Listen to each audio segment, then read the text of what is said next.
Bien, ahí está grabando. Hoy nos toca ver función reproductiva, nos queda para ver movilidad, ¿sí? Y después vamos a tener una clase de repaso de algunos temas y ya con ese repaso van a tener el trabajo integrador para hacer del segundo cuatrimestre, ¿sí? Una de las cosas que quiero decir primero que todo es que hay algunos alumnos que yo ya sé en realidad que nada, me deben 1500 trabajos y que han dejado la materia. Pero hay un montón de alumnos que me deben trabajos intermedios y, o sea, capaz me deben un trabajo en el medio o algunos deben 2 o 3 trabajos. Lo que yo les quiero decir es que si no se ponen al día con los trabajos no van a promocionar la materia, ¿sí? Esto ya se los dije, hoy les volví a mandar una lista que es la misma, que es una lista muy similar a la que mandé la otra vez. Lo que yo les pido a todos es que por favor revisen la lista, ¿sí? Y fíjense que su nombre no esté en la lista. Ahí está, trabajo por trabajo, quién me debe cada cosa.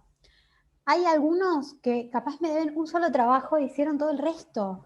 O sea, es una picardía que no promocionen la materia por eso. Así que por favor pónganse al día porque la semana que viene les voy a estar dando ya el trabajo final de la materia. Así que, y después obviamente hay un examen final para rendir. Pero ya con el trabajo este final de la materia van a tener para hacer porque ya es un trabajo un poquito más importante. Es un trabajo muy parecido al que hicieron al final del primer cuatrimestre. ¿Sí? Así que por favor pónganse al día porque después no me van a venir a decir el último día, ay, yo no entregué, porque lo saben, ¿sí? Así que no me van a venir a decir el 1 de diciembre, ay, no, pero a mí me faltaba el trabajo de no sé qué. Así que, por favor, todo el mundo revise la lista que les mandé, ¿sí? El que no la revisó la vez anterior, revísela. Y la otra cosa que puede pasar también es que haya alguno que me haya entregado un trabajo y se haya pasado, se haya perdido en la nebulosa, haya quedado en la bandeja de salida o lo que sea, y capaz tiene el trabajo hecho y yo no lo tengo corregido o considerado como que está hecho. Así que para eso eh, está bueno también que todo el mundo revise la lista, aunque crea que entregó todos los trabajos. Bien, lo que vamos a ver ahora es función reproductiva. ¿Sí? Vamos a ver los temas más importantes. Nosotros no vamos a ver embarazo porque eso lo van a ver y cosas relacionadas al embarazo porque eso lo van a ver en otra materia, pero sí vamos a ver las cosas más importantes asociadas a la función reproductiva. En primer lugar, vamos a hablar de las infecciones vulvovaginales. El pH normal de la vagina es de 3,5 a 4,5. Que nosotros ya vimos que el pH de nuestro cuerpo es entre 7,25 y 7,35. O sea que este es un pH muy ácido. ¿Sí? Y este pH es normal por la flora que existe en la vagina, que son bacterias que están ahí normalmente, normales, especialmente por una que se llama Lactobacillus acidophilus, que produce ácido láctico y que por eso genera ese pH. ¿Sí? Y esto además tiene relación con la cantidad de estrógenos que hay en el cuerpo. Cuando nosotros hablamos de vaginitis, hablamos de inflamación de la vagina. Es una inflamación que da prurito, da ardor y da secreciones anormales. Esta patología se las cuento porque es una patología muy frecuente, pero a veces las mujeres por vergüenza o por cualquier otro motivo, como que les cuesta consultar por estas cosas. Entonces hay que tratar de desmitificar todas estas patologías que vamos a ver y tratar de que la gente consulte y que se trate como corresponde. Las vaginitis son predominantemente por tres patógenos. Una es la bacteriana, entre un 22 y un 50%, que es la más frecuente, o sea, lo más frecuente es que sea bacteriana. Después lo que sigue es una candidiasis, que la candidiasis es por un hongo que se llama cándida, que está normalmente en la vagina, ¿sí? O sea, no es una cosa externa, es un hongo que está ahí. Y a veces puede pasar que ese hongo genere una infección. Se llama candidiasis. Y la tricomoniasis es por un parásito, es la tercera en frecuencia, es un protozoo, ¿sí? Que ese no vive ahí, ese no es un microorganismo que esté ahí normalmente. Los factores de riesgo son el embarazo, la adolescencia, la perimenopausia, la posmenopausia, problemas de higiene, de ropa interior ajustada o ropa sintética, sí, o sea, en general se recomienda que la tela de algodón es mejor. Duchas vaginales frecuentes, alergias, anticonceptivos orales es una causa importante. Mucho uso de antibióticos de amplio espectro, esto es muy frecuente, ¿sí? O sea, uno le da a un paciente un antibiótico por un cuadro respiratorio y el paciente, por culpa de ese antibiótico, después tiene una vaginitis. Diabetes mellitus, la diabetes es una causa muy frecuente también de inflamación en la vagina. Concentraciones bajas de estrógenos, que es lo que pasa después de la menopausia. Coito con pareja infectada se refiere en realidad a la tricomona en particular. Contacto oral genital, porque por ejemplo hay las levaduras que son las cándidas, están muchas veces en la boca de una persona y esto puede generar una infección y bueno, relacionada con el HIV. Este es el cuello del útero, ¿sí? Las vaginitis bacterianas tienen una secreción que es así blanquecina, ¿sí?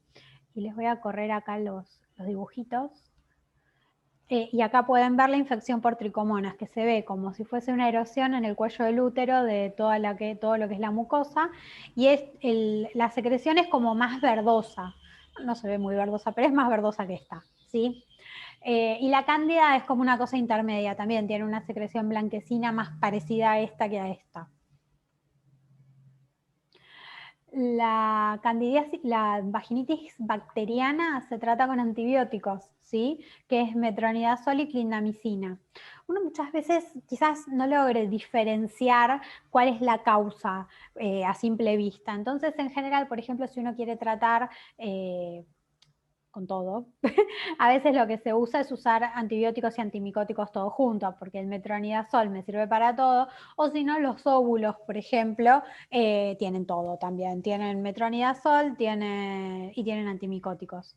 Entonces, en general, o sea, o se usan óvulos con combos de medicación, o se puede hacer una combinación entre las dos cosas. Se puede hacer diagnóstico por cultivos, sí, pero en general no es lo que se hace en la práctica habitual, salvo que el paciente tenga recurrencia o por alguna razón en particular, pero si no, una persona que tiene, no sé, o sea, si es por antibióticos, suele ser una candidiasis o bacteriana, ¿sí? O sea, dependiendo un poco de cuál sea el paciente en general, se trata directamente, salvo casos especiales. Para la candidiasis vaginal se usan antimicóticos que pueden ser óvulos o cremas o sistémicos, pastillas, ¿sí? Antimicóticos para matar hongos, ¿sí? Que es la cándida, que también es una levadura, es un tipo de hongo, ¿sí?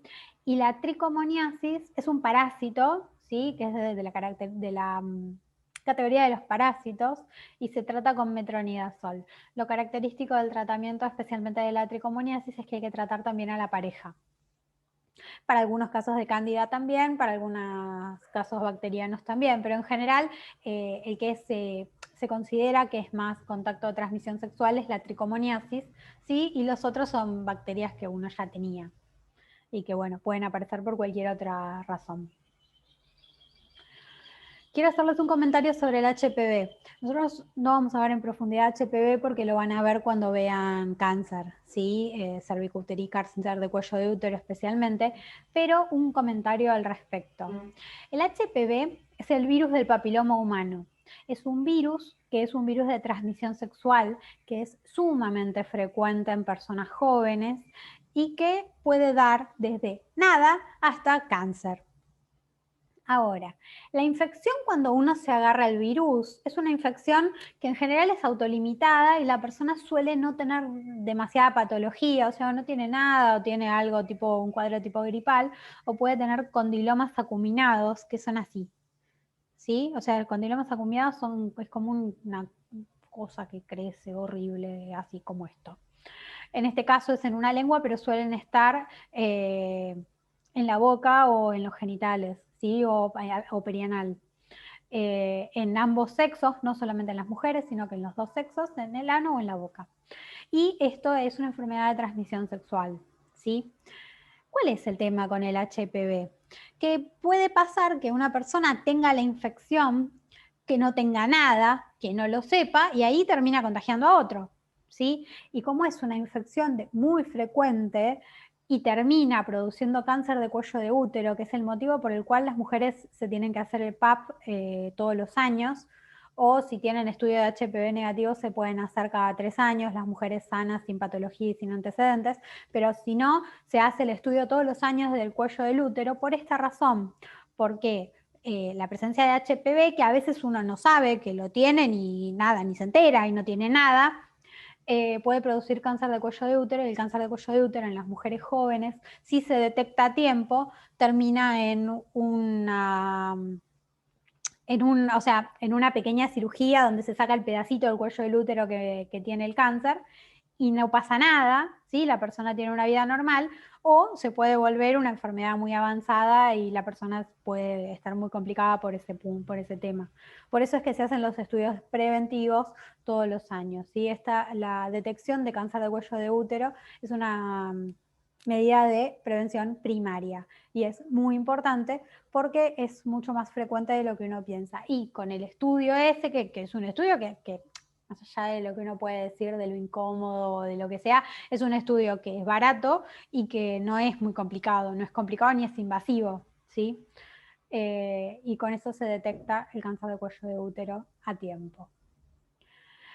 Hay una vacuna para el virus del papiloma humano, ¿sí? Y por eso es que yo quería que lo hablemos ahora en esta clase, porque más allá de que no vamos a ver cáncer, sí, como para que veamos esto. El virus del papiloma humano, hay una vacuna que son 2 dosis separadas por 5 meses en mujeres y varones a los 11 años, ¿sí? Y esta vacuna es muy importante porque esto va a proteger a la persona de agarrarse la infección por HPV y de tener un cáncer de cuello de útero en el futuro. Esto se implementó hace poquito tiempo, o sea que en realidad debe ser 5 o 6 años, yo no me acuerdo exactamente cuándo se implementó, pero la gente que ya tiene más años no está vacunada. Es una cosa que empezaron a hacer con los chicos desde hace unos años, ¿sí? Entonces, por ejemplo, la gente que ya tiene 20 años no está vacunada para HPV. Pero sí, la idea es que los chicos se empiecen a vacunar. Así que es muy importante tener en cuenta esto y siempre consultar, porque en general las vacunas de ingreso escolar son vacunas que se piden, te las piden para que el chico entre al colegio, o sea que las vacunas de los 5 o 6 años, en general los chicos las tienen. El problema empieza con las vacunas de después, porque cuando ya el colegio no te exige la vacuna de los 11 años, esas vacunas muchas veces pasan o se diluyen. Entonces es muy importante saber esto y concientizar al respecto. Sí, pero ya está en el calendario, profe, la vacuna de los 11. Sí, está en el calendario, pero desde ahora, desde hace un par de años. Debe hacer 5 años o 6. No está hace mucho tiempo la vacuna. Sí, más o menos. Sí, por eso te digo, no me Y acuerdo de exactamente. los varones todavía menos. Claro, o sea, vos pensás que Profe, yo creo que la vacuna debe estar hace unos 8 años, puede ser, 9 años, porque a mí me pusieron la vacuna cuando tenía 14, en el Parvicien. En el 2011 la pusieron en el calendario. Bueno, 2011. Ahí está, 9 años hace entonces. Por eso, o sea, pero un poco el concepto de lo que quería decirles es eso, o sea, no está todo el mundo vacunado, o sea, es una vacuna que es de los últimos años, ¿sí? O sea, más allá de la fecha, una persona que tiene 40 años no está vacunada para esto. Y probablemente quizás ya se haya agarrado el HPV, pero el que no la tiene tampoco lo va a hacer vacuna. ¿Sí? O sea, es una cosa que, pero sí hay que concientizar para que a los 11 años los chicos estén vacunados, ¿sí? Y que esté en el calendario, o sea, que esté en el calendario es genial porque significa que es una política de que la vacuna es obligatoria, es gratuita y se la van a dar a todos. Pero también es muy importante concientizar sobre la importancia de ir a ponérsela, porque que esté en el calendario, si la gente no se la pone, la vacuna pierde sentido. ¿Alguna duda Claro, sobre mi nene estos cumplió temas? los 11 este año, se la tuve que dar y él no lo tiene en el calendario. Y hay muchos que Sí, hablan de por 11 años, ser varón, varón no sí. ponérsela también. Pero ahora sí, varones también. Claro, este año mi nene cumplió 11 y yo lo llevé a vacunar. Pero hay Sí. mucha gente que dice que a los varones no. No, pero sí, ahora está en el calendario obligatoria para varones y mujeres. Sí, mira. Acá, bueno, acá no lo llegás a leer, pero acá está. Acá en esta letrita que dice acá, Ahí lo ves, varones y mujeres, 2 dosis separadas por un intervalo mínimo de 5 meses. Este es el calendario de 2020. Está en el calendario. Lo que pasa Claro, es que profe, yo sé antes, que está para las mujeres y para los no, varones, pero la claro, gente no quiere vacunar a los varones, como es que los varones cierto. no van a tener eso. Sí, a las mujeres. Tenés razón A en eso ese iba yo. punto, pero Yo ya son lo llevé a mi prejuicios. nene. Sé que está para los varones. Ahora también ya está vacunado. Sí, hay mucho prejuicio al respecto y van a ver en todos estos temas que vamos a ver que hay mucho prejuicio al respecto. Claro. Y siempre históricamente en la sociedad, esto es una opinión personal, ¿sí? Pero históricamente siempre se consideró que la mujer era responsable de los hijos, del cuidado y de su cuidado personal y que el hombre no. Entonces, o sea, es como que, bueno, no sé, si la mujer tiene un problema, bueno, ese es problema de la mujer. O sea, como si al hombre no le fuese a pasar nada. Y los hombres también tienen cánceres por este motivo. Por eso es un poco discriminatorio también, porque en este caso uno dice, bueno, no vacunamos a los varones a que tengan cáncer. O sea, pero es muy importante, o sea, son todos logros que se van adquiriendo, ¿sí? O sea, lograr vacunar a los varones para esto es muy importante también para ellos, porque uno también tiene que protegerlos, ¿no? O sea, no es todo responsabilidad de la mujer. Siempre se pensó así, pero no es así. Bien, ¿dudas al respecto? HPV, vaginitis, ¿vamos bien? Sí. Perfecto. Sí, profe. Bien. Endocervicitis y cervicitis, ¿sí? Esta es la mucosa del cuello del útero, ¿sí? El cervix. Endocervicitis es como la parte de adentro del cuello del útero y cervicitis la parte más de afuera. La inflamación de esto es la endocervicitis o cervicitis, como quieran. Hay 2 causas más frecuentes que son la clamidia y la gonorrea, ¿sí? Que son las causas más frecuentes, son enfermedades de transmisión sexual y tienen complicaciones graves, son infecciosas, ¿sí? La clamidia o sea, tienen complicaciones graves que pueden ser desde infecciones pélvicas, que ahora lo vamos a ver bien, embarazos ectópicos e infertilidad. La clamidia en contexto de un embarazo puede producir muerte neonatal, partos prematuros o puede producir conjuntivitis y neumonias en el recién nacido, ¿sí? Estas infecciones son muy importantes por el impacto que tienen en el embarazo y se tratan con un antibiótico que se llama doxiciclina. La gonorrea es una enfermedad por un gonococo, que es una bacteria que puede dar enfermedad pelviana inflamatoria, que ahora la vamos a ver, puede dar nada, o puede dar un dolor crónico, o puede dar uretritis o epididimitis en el hombre. O sea, son bacterias que pueden dar nada, o pueden dar patología más bien crónica, esas molestias crónicas por las cuales cuesta que la gente consulte, ¿sí? Y se tratan con antibióticos, es una pavada el tratamiento, es un antibiótico si se trata junto a la pareja. Pero lo importante de esto es el impacto que tienen sobre los embarazos, en el embarazo, ¿sí? Y que por supuesto que hay que hacer diagnóstico y pueden terminar en una enfermedad pelviana inflamatoria, que ya es un cuadro más importante, que es lo que vamos a ver ahora. La enfermedad pélvica inflamatoria, o EPI para los amigos, es una patología inflamatoria, es una infección bacteriana principalmente, o sea, que termina afectando a todo lo que es el área de la pelvis. Cuando esta infección, que en general suele ser ascendente, o sea, suele subir desde una vaginitis, una cervicitis, cuando afecta al útero se llama endometritis, cuando afecta a las trompas de falopio se llama salpingitis, cuando afecta a los ovarios es una oforitis, y puede llegar desde el peritoneo pélvico, que es el peritoneo que recubre el útero y todo eso, hasta el sistema de los vasos que está ahí, o hasta también llegar a ser una peritonitis generalizada si uno la deja, porque pensemos que todo esto está todo conectado, o sea, es la misma inflamación, la misma infección que va aumentando hasta que empieza a generar problemas. Esto es una infección bacteriana, ¿sí? O sea, no debería, uno piensa, una infección, o sea, y uno dice, bueno, el síntoma uno debería consultar, o sea, nadie debería llegar a tener esto, pero pasa. Puede ser aguda, o sea, puede aparecer muy bruscamente, pero también existen las formas más crónicas, donde la infección no trae tantos síntomas y la persona como que la empieza a tener durante un tiempo también, y hay cosas intermedias en el medio y puede volver recurrir. Puede ser localizada o diseminada, o sea, puede pasar que la infección esté en un solo lugar.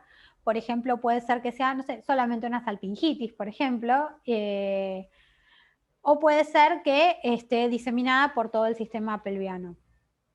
Son infecciones bacterianas y generan varios problemas, ¿sí? Cuando uno divide las infecciones agudas tienen algunos tipos de complicaciones y las crónicas tienen otros, ¿sí? Porque en general, cuando la infección empieza a tener más síntomas, la persona se empieza a dar cuenta, o sea que es mucho más probable que la persona se dé cuenta de una infección aguda que le preste más atención a una EPI más crónica, ¿sí? Toda la EPI en general puede generar cicatrices. ¿Qué pasa? Cuando hay una infección y un proceso inflamatorio, se pueden generar cicatrices adentro especialmente las trompas de falopio o adentro del útero, y estas cicatrices pueden tener consecuencias sobre la fertilidad de la persona. Por ejemplo, si se generan cicatrices en una trompa de falopio, puede pasar que el óvulo que tiene que ir del ovario hasta el útero no pueda pasar por ahí, ¿sí? Porque haya cicatrices o porque haya algún problema. O por ejemplo, en el momento de que haya la implantación del embrión, o sea que el óvulo y el espermatozoide se formaron el huevo, y se trata de implantar, y cuando se trata de implantar no puede porque hay cicatrices en el medio, ¿sí? Entonces eso puede generar infertilidad, y es una causa de infertilidad. O en un contexto, por ejemplo, de una inflamación en general más crónica, una EPI más crónica, quizás no haya un ambiente adecuado como para que esté la implantación. Así que eso es una de las causas de infertilidad. También puede ser causa de embarazo ectópico. Embarazo ectópico es cuando el embrión, en vez de implantarse en el útero, que es donde debería implantarse, se implanta en una trompa de falopio. Ahora, ¿qué pasa cuando se implanta en la trompa de falopio? Cuando empieza a crecer, no tiene lugar para crecer porque está en un agujerito que es así, es muy finito. Y eso no es que se distiende, porque es una trompa, no estaba para que se instale ahí el embarazo. Entonces eso se puede romper, esa trompa de falopio se puede romper, y eso es un problema, y se opera el embarazo ectópico apenas se detecta, porque ahí no va a poder ocurrir el embarazo, ¿sí? En ese lugar. Entonces, si hay cicatrices en la trompa de falopio, puede pasar que surja un embarazo ectópico. Además, la epicrónica puede traer un dolor pélvico recurrente, ¿sí? Que a veces es el único síntoma que tiene. Otro de los problemas que surge es el absceso tubovárico. El absceso tubovárico es un absceso en la trompa de falopio, y esa trompa de falopio, en vez de ser, o sea, el camino desde el óvulo hasta el útero, se genera un absceso en ese lugar, junto a pus, y se hace un absceso, y eso también es un problema y hay que operarlo en general. Porque a veces necesitan drenajes quirúrgicos, otras veces andan con antibióticos, pero a veces necesitan drenajes. Y el otro punto es la enfermedad recurrente. La fisiopatología de esta infección, ¿sí? En primer lugar es ascendente. O sea, ascendente significa que la bacteria fue subiendo, ascendiendo desde la vagina, pasó por el cuello del útero, genera en general una endometritis, ¿sí? O sea, del endometrio que está recubriendo la parte de adentro del útero, y ahí sube a las trompas de falopio, a los ovarios y al peritoneo, ¿sí? O sea, ese es todo el camino que hace. Ascendente significa que subió por ahí. Y después el otro tema son las infecciones posparto o posaborto. ¿Qué pasa? Cuando se hace una manipulación de todo lo que es el canal vaginal y hasta el útero, puede pasar que haya una infección asociada a la manipulación, ¿sí? O sea, cuando uno mueve demasiado las cosas, puede pasar esto. Otra de las causas es el gonococo, ¿sí? La bacteria de la gonorrea, que también puede dar EPI. Los factores de riesgo para la EPI son la edad temprana al momento del primer coito, múltiples parejas sexuales sin preservativo, antecedentes de enfermedades de transmisión sexual o infecciones pélvicas. Y esto se refiere un poco a la gonorrea, ¿sí? O sea, esto se refiere un poco a lo que son las enfermedades de transmisión sexual, que en general favorecen el tema de tener una EPI, y el tema de haber tenido una EPI antes favorece el tema de que uno pueda tener una EPI recurrente. Clínicamente se presenta como un cuadro con una secreción vaginal, tipo la secreción bacteriana que vimos en la vaginitis, ¿sí? Dispareunia es dolor que siente la persona al tener relaciones sexuales. Dolor abdominal en la parte inferior del abdomen o dolor pélvico, ¿sí? Que esto en general es más para las cuestiones crónicas. Si es más aguda, suele tener fiebre y mucha clínica, y si es más crónica, todo esto suele estar como más solapado. Ahora, que sea uno, que sea otra, no significa que la persona no vaya a tener complicaciones, ¿sí? Puede terminar en una peritonitis pélvica, sí, que ya es un cuadro grave, en una peritonitis generalizada, como la peritonitis de la apendicitis que deben conocer. Bueno, en una peritonitis así, solamente que el pus salió de otro lado, pero termina en una infección generalizada. Se pueden producir abscesos especialmente en las trompas de falopio, o estrechamientos que pueden terminar en esterilidad, por ejemplo, y el punto de que puede producir bacteriemia y muerte es un punto muy importante, porque las EPI, cuando no se tratan, tienen una mortalidad importante. O sea, los abscesos de las trompas de falopio, por ejemplo, tienen entre un 5 y 10% de mortalidad, que es un montón. Pensemos que son mujeres jóvenes en general y suelen ser... Sí, mujeres jóvenes. Y el tratamiento son antibióticos, o sea, antibióticos en general endovenosos, y en algunos casos pueden ser antibióticos vía oral, en algunos casos requiere algún tipo de drenaje o limpieza quirúrgica, pero son casos seleccionados. Bien, ¿cómo estamos con esto? ¿Se entiende, Epi? Sí, profe. Perfecto. Sí, se entiende bien. Sí, profe. Genial. Bien. Y vamos a ver algunos trastornos de la próstata, ¿sí? Vamos a ver prostatitis. Bien. En relación a los trastornos de la próstata, la prostatitis es una inflamación de la glándula prostática, que a menudo se acompaña de síntomas de las vías urinarias inferiores y disfunción sexual. Es difícil distinguir la prostatitis de las infecciones urinarias, porque, o sea, excepto por un poco el dolor que tiene como un dolor pelviano o un dolor perineal, la prostatitis, que es medio característico, después se parece en realidad mucho a una infección urinaria. Entonces a veces es difícil distinguir una de la otra. Uno siempre, cuando la persona tiene varias infecciones urinarias, cuando un hombre tiene más de una infección urinaria, ya enseguida se tiene que hacer un estudio de las vías urinarias, a ver cómo está todo, porque se puede llegar a determinar si hay algún problema. La prostatitis es el diagnóstico más frecuente con esta clínica en menores de 50 años, ¿sí? Y siempre también es una infección, o sea, hay bacterias que son las más frecuentes, que son la Escherichia coli, la Klebsiella y el Protus, que son las mismas bacterias que dan infecciones urinarias. O sea, la Escherichia coli es una bacteria que está normalmente en el intestino de las personas y que puede dar una infección urinaria, o también puede dar una prostatitis, dependiendo de dónde se ubique la bacteria. La verdad es que en la clínica son bastante parecidas y a veces es difícil distinguir una de la otra. Hay varios tipos. La más frecuente es la prostatitis crónica, que es la tipo 3, también hay agudas y también hay crónicas, ¿sí? Hay todo un montón de otras cuestiones, pero hay una en particular que es como una prostatitis crónica que da como un dolor perineal, que es como un dolor pelviano crónico, es como si fuese la EPI de los hombres.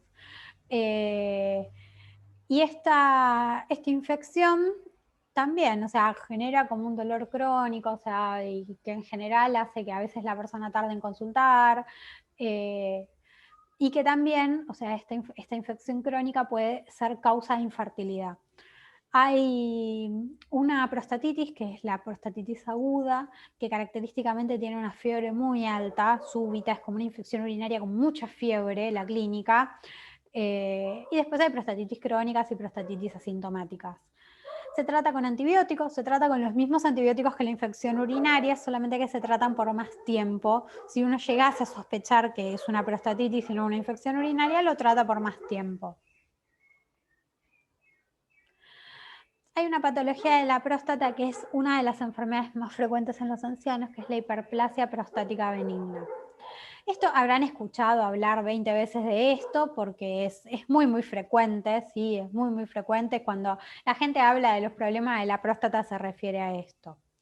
Es una de las enfermedades más frecuentes en ancianos, sí, de hecho casi el 80%, 90% de los ancianos de 80 y pico años tienen hiperplasia prostática benigna, sí, y es por crecimiento de la próstata. Nosotros tenemos normalmente la próstata que está acá, ¿sí? Ocupando el lugar entre la vejiga y después rodea la uretra, que es por donde sale el pis de la vejiga, ¿sí? Entonces, ¿qué pasa? Cuando la próstata empieza a aumentar de tamaño, empieza a apretar lo que es la uretra. Entonces, como aprieta la uretra, la vejiga, para que el pis pase por el conductito, pase por la uretra, tiene que hacer más fuerza, ¿sí? Porque, a ver, al disminuir el tamaño del agujerito, ustedes piensen en una jeringa, por ejemplo. O sea, si ustedes piensan en una jeringa, ustedes van a ver que cuando ustedes hacen fuerza, el chorrito sale fuerte. O, por ejemplo, cuando quieren regar las plantas, y cuando quieren regar las plantas con una manguera, si ustedes quieren, no sé, yo quiero regar las plantas que están más lejos, tapo la mitad del agujero y el agua sale más fuerte, porque la manguera tiene una fuerza y como el agujero es más chico, sale con mayor fuerza porque estoy tapando el agujero. Ahora, si yo no tengo suficiente fuerza para que mi chorro salga más cantidad, lo que termina pasando es que no sale. En algún momento ya no sale o sale menos, no más, ¿sí? O sea, es porque al tapar el agujero, la vejiga tiene que hacer más fuerza para poder pasar la orina por acá. Como la vejiga tiene que hacer más fuerza, lo que le pasa a la vejiga es que esta vejiga se va a volver una vejiga de lucha. ¿Por qué? Porque el músculo empieza a hacer cada vez más fuerza y entonces se engrosan las paredes de la vejiga. Porque necesita hacer más fuerza para que pase la orina por el agujero que es más chiquito. Y además, el otro problema que empieza a tener es que esta vejiga, que tiene que hacer mucha fuerza para pasar, la vejiga se contrae hasta cierto punto y después llega un punto donde la vejiga ya no tiene suficiente fuerza como para sacar la orina que sola no sale. Entonces se empieza a ver retención de orina y se empieza a acumular orina en la vejiga, ¿sí? Los factores de riesgo son el tabaquismo, el alcohol, el sedentarismo, la hipertensión, la cardiopatía y la diabetes, que recordemos, si nos miramos un poco, son los mismos factores de riesgo cardiovasculares que vimos todas las veces. O sea, porque el tabaquismo, el alcohol, el sedentarismo y la hipertensión son todos factores de riesgo cardiovascular. La cardiopatía es el resultado del factor de riesgo cardiovascular y la diabetes también es un factor de riesgo cardiovascular. O sea que se relaciona con la edad y con los factores de riesgo cardiovascular en general. Bien. ¿Se entiende cómo funciona esto de la próstata? ¿Eso se entendió? profe. Lo revisamos. Sí, no, se entendió, profe. Perfecto. Bien. Entonces, ¿qué le va a pasar a la persona? Va a tener, o sea, este crecimiento de la próstata es un crecimiento que se relaciona con cuestiones hormonales y que se va relacionando con la edad. Es una cosa que pasa con el tiempo, no es una cosa que sucede de un día para otro. Y lo mismo que el tema de tener una vejiga de lucha, que es la vejiga con las paredes engrosadas, va sucediendo con el tiempo. Entonces los síntomas también de esta patología son lentos y son insidiosos y van empeorando progresivamente con los años, ¿sí? No es una cosa que vaya a aparecer de golpe. Y genera, o sea, hay síntomas de obstrucción, ¿sí? Obstrucción, que es la uretra que se achicó de tamaño, y de irritación de lo que es la vejiga. Entonces, ¿la persona qué le pasa? Poliaquiuria es que pisa cada rato. O sea, trata de hacer mucho pis. O sea, urgencia es como que no puede aguantar las ganas de hacer pis. Nicturia, que se levanta a la noche a hacer pis. Que le cuesta empezar la micción, ¿sí? Y después que el chorro de orina se vuelve con menos fuerza e intermitente, o sea, como que se corta y vuelve a empezar. La persona tiene una sensación de que no termina de vaciar su vejiga, que en realidad es correcto porque hay un volumen residual de orina en la vejiga, o sea que esta sensación de que la persona no termina de vaciar su vejiga es una realidad más que una sensación, pero el síntoma es la sensación, y que la persona como que trata de hacer fuerza para hacer pis, y que disminuye la fuerza del chorro de la orina, hay goteo luego de la micción, puede haber retención de orina y puede haber volumen residual, que es cuando queda orina en la vejiga. ¿Por qué? Porque la vejiga ya no tiene fuerza como para sacar la orina que queda al final de todo, ¿sí? O sea, cuando la vejiga se llena, a medida que el músculo se distiende, como que va ganando fuerza, pero ya cuando queda poquito ya no tiene más fuerza.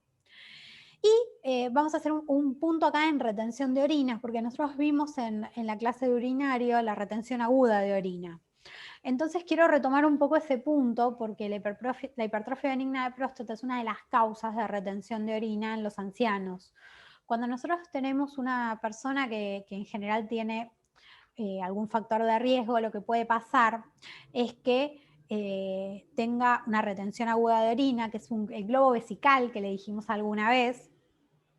Un globo vesical para los amigos, porque retención aguda de orina es el nombre propio. Pero en la práctica se le dice globo vesical. Que cuando una persona no está orinando, ¿sí? Puede pasar por cuadros neurológicos, puede pasar luego de retirar una sonda vesical, ¿sí? Puede pasar en personas que tengan algún compromiso de neurológico, o personas que tengan directamente ancianos y que tengan hipertrofias benignas de próstatas que favorecen este tipo de cuadros. Si nosotros tenemos, por ejemplo, un paciente internado que, no sé, le pusimos una sonda por una cirugía, después se la sacás y a veces el paciente no orina por irritación del mismo conducto, se genera un globo vesical, que es la retención de orina en la vejiga, y que esa retención de orina en la vejiga uno la tiene que solucionar y colocar una sonda, ¿sí? Pero lo más importante es darse cuenta, porque ¿qué puede pasar? Que la persona orine un poco por una cosa que se llama rebosamiento. Rebosamiento significa que es lo mismo que termina pasando acá, que ya cuando hay demasiada orina como que un poquito sale.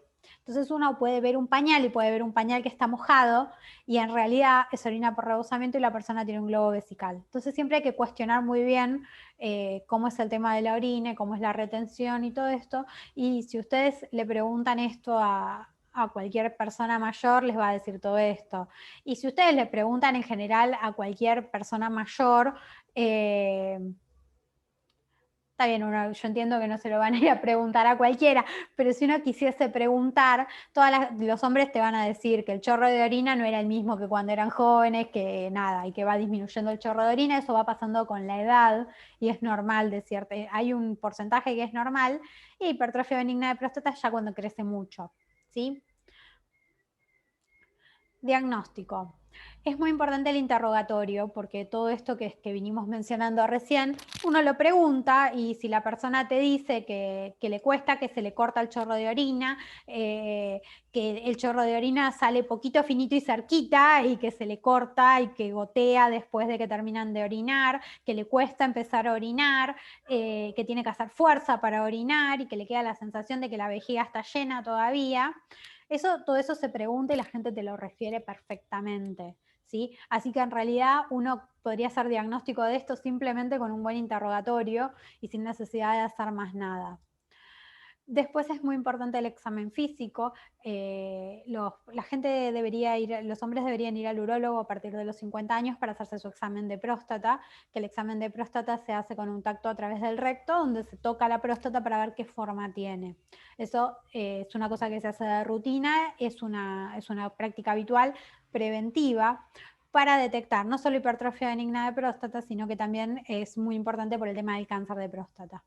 Y se hace un estudio que es el PSA, que se llama antígeno prostático específico, que aumenta un poquito en la hipertrofia benigna de próstata y mucho en el cáncer de próstata, que es el otro estudio que se hace que es muy importante.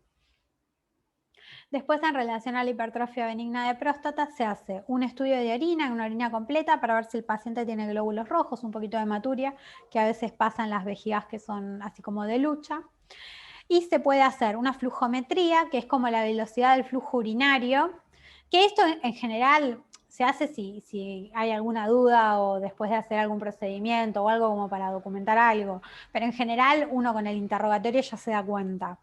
Y se hace la medición de la orina residual luego de la micción, que esto en general se hace por una ecografía. Se le hace al paciente una ecografía, se puede hacer también en la flujometría, pero se le hace una ecografía antes y después de orinar. Entonces se le hace la ecografía antes de orinar, donde se ve bien el tamaño de la próstata y se miran también los riñones, todo, y la vejiga cómo está. Y después se hace la ecografía después de orinar.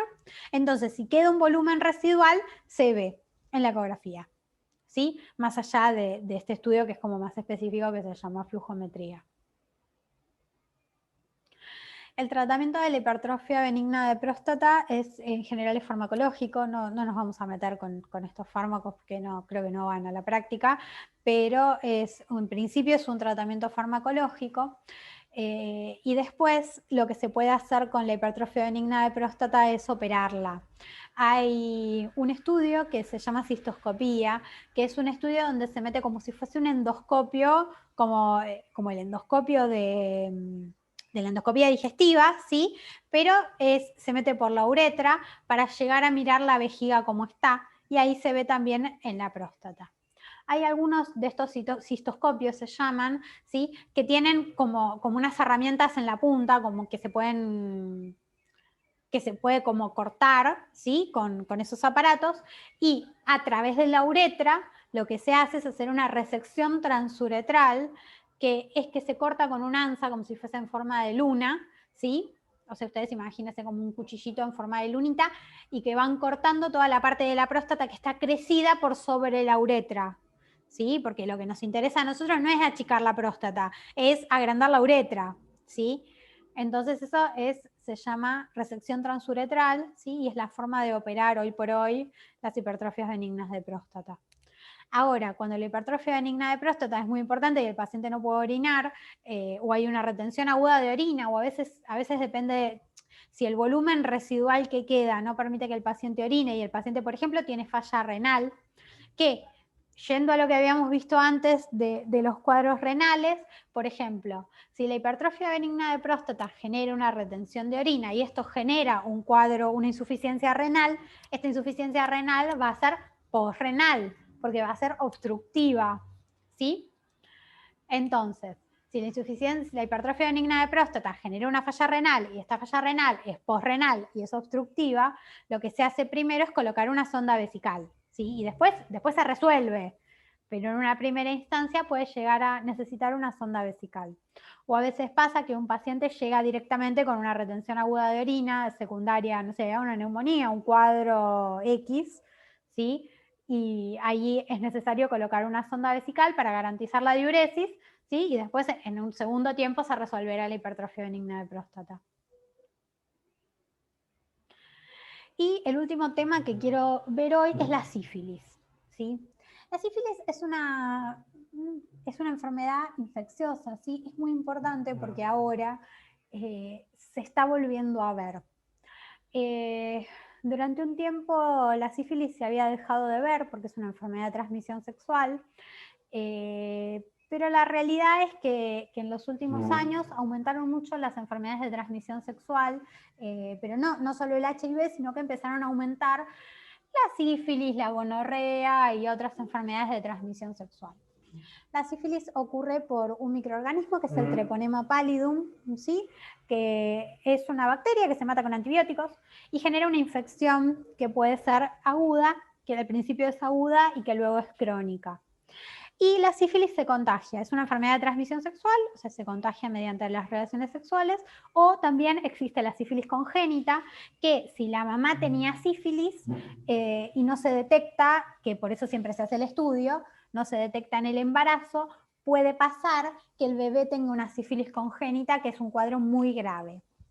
Así que siempre a los embarazos que están controlados, siempre se hace el estudio de la sífilis. La sífilis cursa en etapas, tiene 3 etapas, primaria, secundaria y terciaria, ¿sí?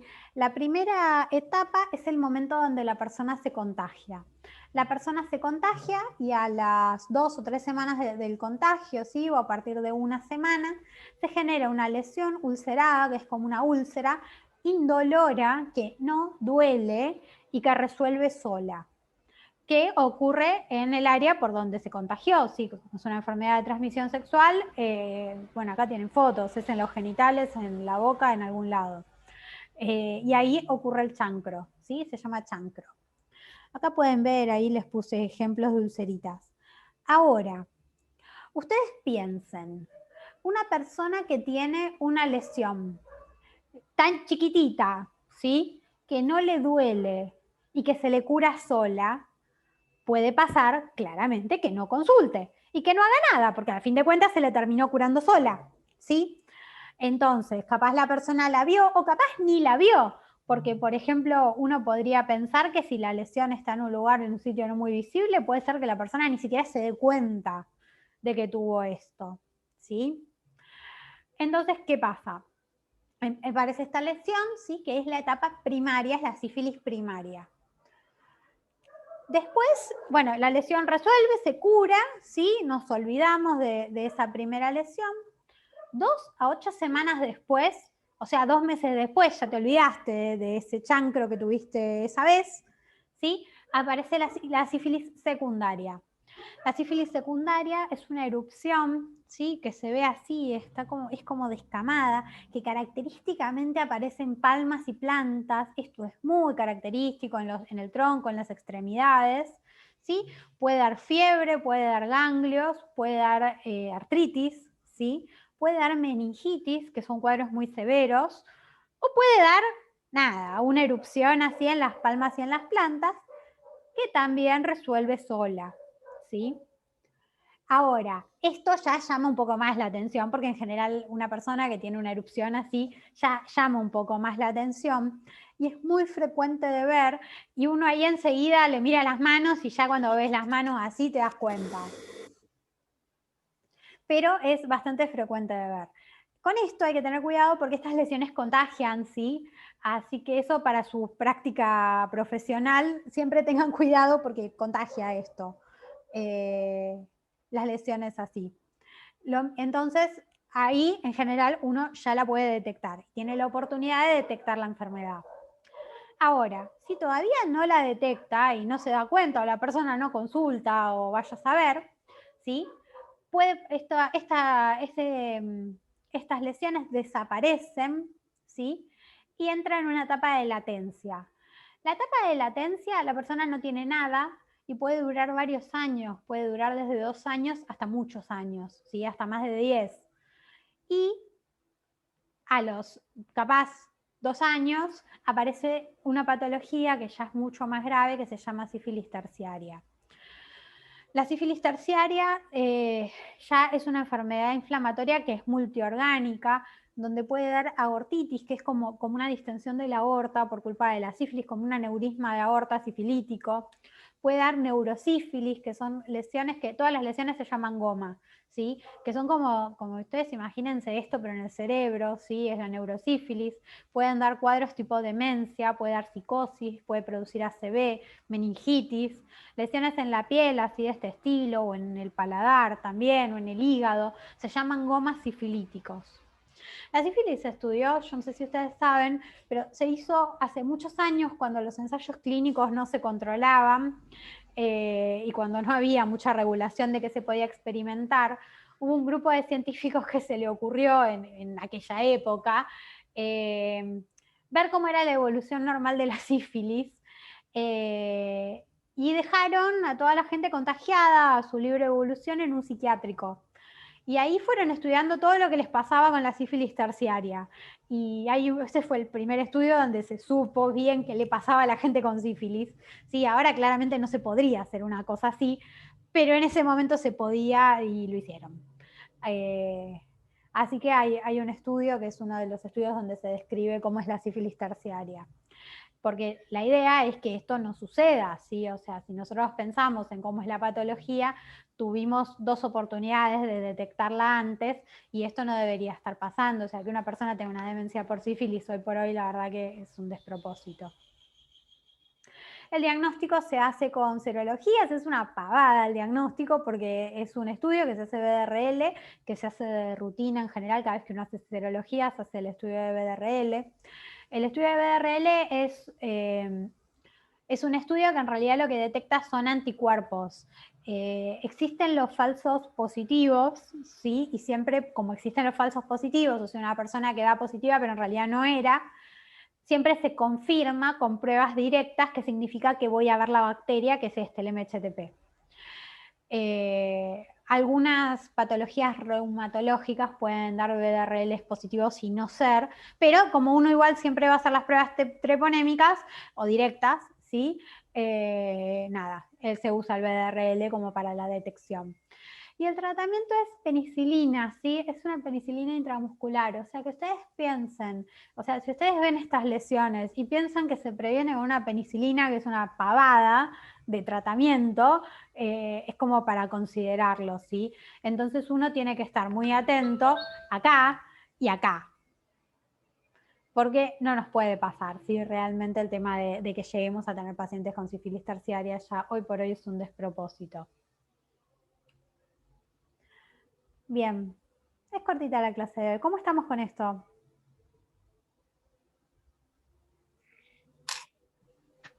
Bien, profe, se entendió todo. Bien, profe.